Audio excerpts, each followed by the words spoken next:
is Hannah, and welcome to the first section of the Middle Opinion. Today's episode, Identity Central. My name is Ava, and today we will have an identity circle and talk about our own experiences with identity. My name is Alisa. Last, we'll have an inspirational corner and talk about the problems in the world of identity.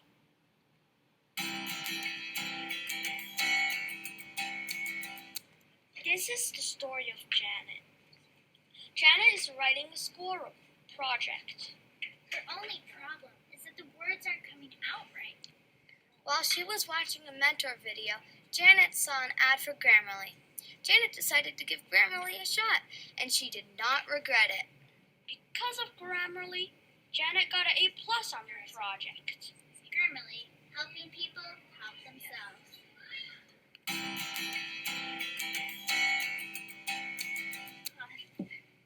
Welcome to Identity Circle.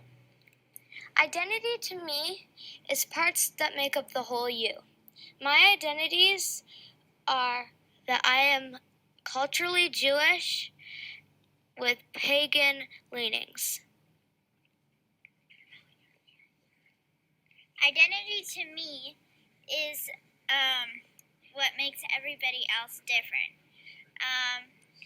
I'm Indian, but I don't usually think of myself that way, so I think of myself as a girl. Identity to me is something that shapes your sense of self. I am a female, I am a middle schooler, and I'm not religious, I'm Chinese. Next, we're going to talk about overlapping identities. Overlapping identities is important to know because when your identities overlap, it's good to remember that all identities will affect each other. Like they all have something in common with each other. Yeah. So everybody has more than one identity. yeah, everybody somebody could be Jewish and female, and somebody could be Christian and Hawaiian or something. So, yeah. Do any of your identities overlap, Ava? Well, mostly if they overlap, like what does it mean to overlap, Hannah? Overlap is that one affects another. So, if one female identity can affect a lot of other identities you have, or you can work the other way around. yeah, like Serena Williams in the U.S. Open, her race and gender affected how she got to play the game.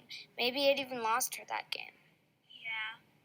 I mean, because her race and gender was different, the judges treated her differently from the male and perhaps the white players. Yeah. And another thing about overlapping identities is like if you're female and you're Christian, not saying anyone is, but people are anyways. Okay, it would affect your other identities. Like if you were male and Christian, your identities would be different. Like People would treat you differently. yeah, that, but also you would express yourself in a different way. Yeah, Because like people expect you to be different Your- from the people who are, like female Christian. and your culture might be different. Like maybe if you're Christian, you pray before going to bed, but somebody from a different religion wouldn't. Basically, all your identities are your personality.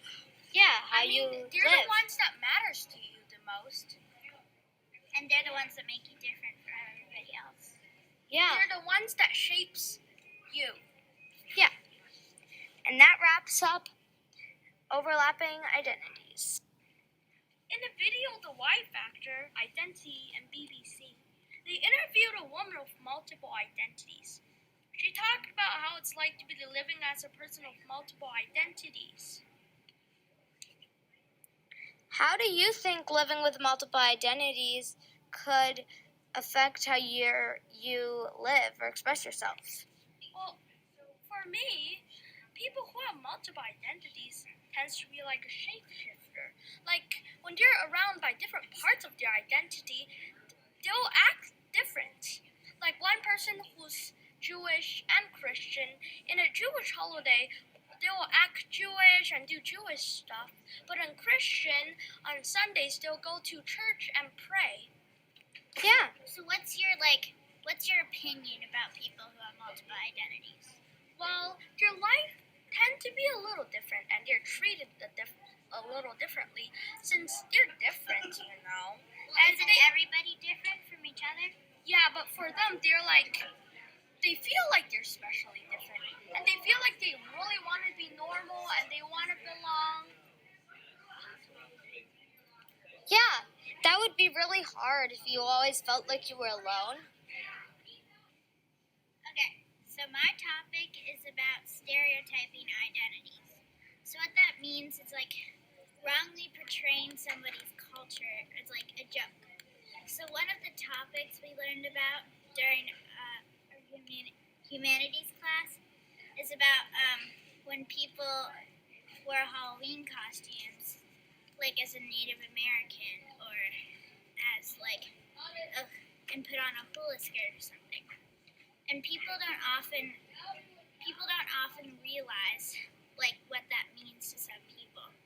Like most people think that like a hula skirt doesn't mean anything. It's just like a costume or something.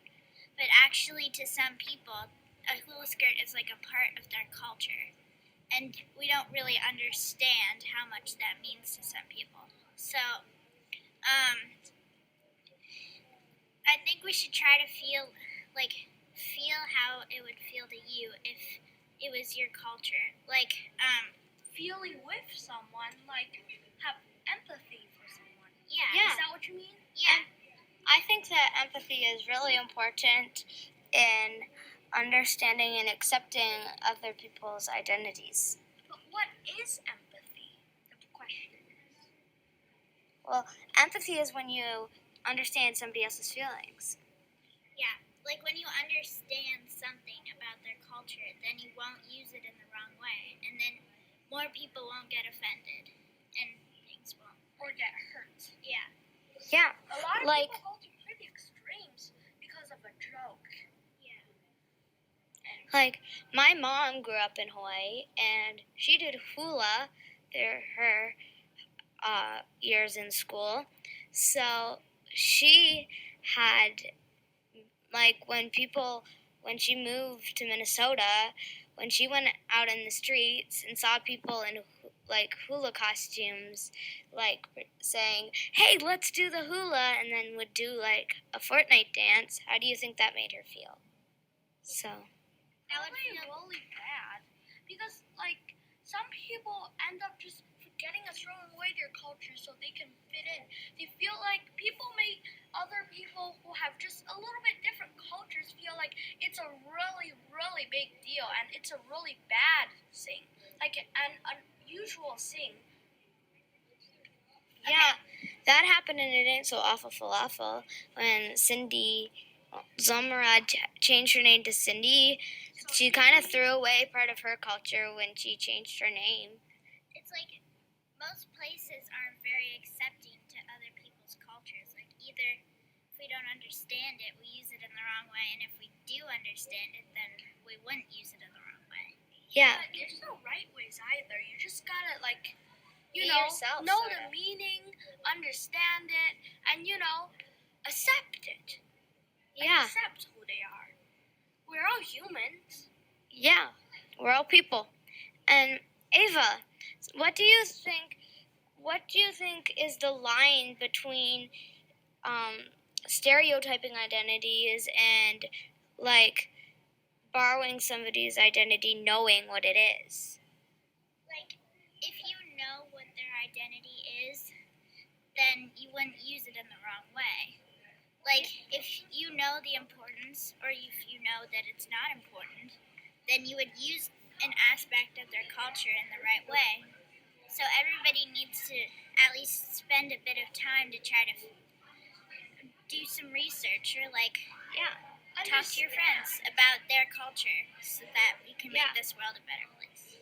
Yeah, it's like people sometimes see another people with different skin color or different habits. They'll think, oh, you're just religion.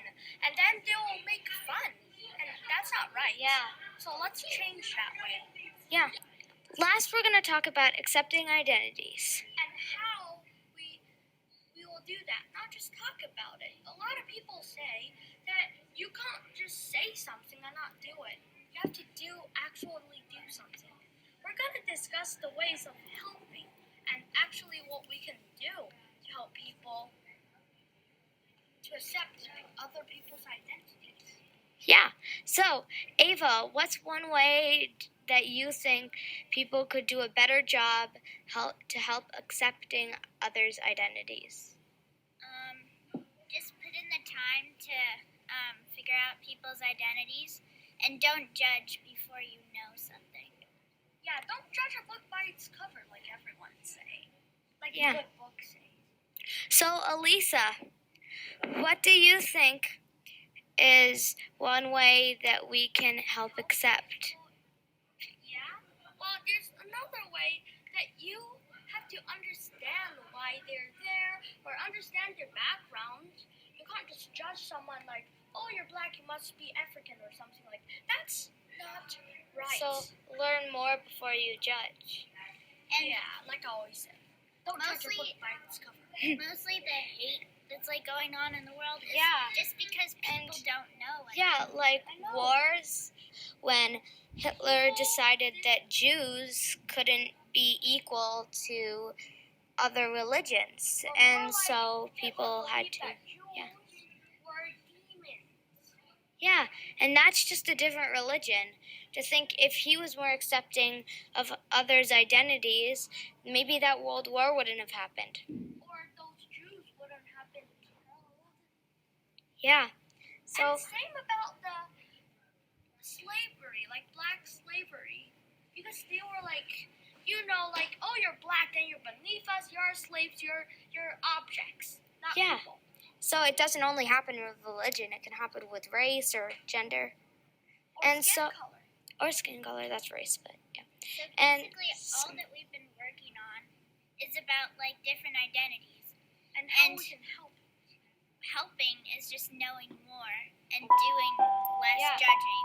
And it's also very important to remember that all identities are equally important. Yeah. That not one is more important. So white people aren't more important than black people, and Jewish people aren't more important and Jewish people aren't less important than, say, Christian people. So. And just take a step back and look and closely understand other people. That wraps up our accepting identities. That's it for today's episode, Identity Central. We hope you enjoyed it. This episode is dedicated to people who have something to say about identity. Thank you for watching The Middle